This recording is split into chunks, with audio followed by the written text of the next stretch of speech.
હાલો ભાઈ આપણે આવ્યા આપણા બાજુના સિટી જુનાગઢમાં. આવું છે કે તમારું જુનાગઢ રિયલ પિઝા.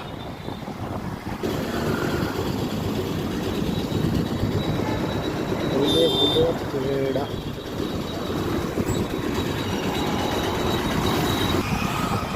વૃક્ષ વાવી દીધા. ના કર્યું કામ સારું ઓકે.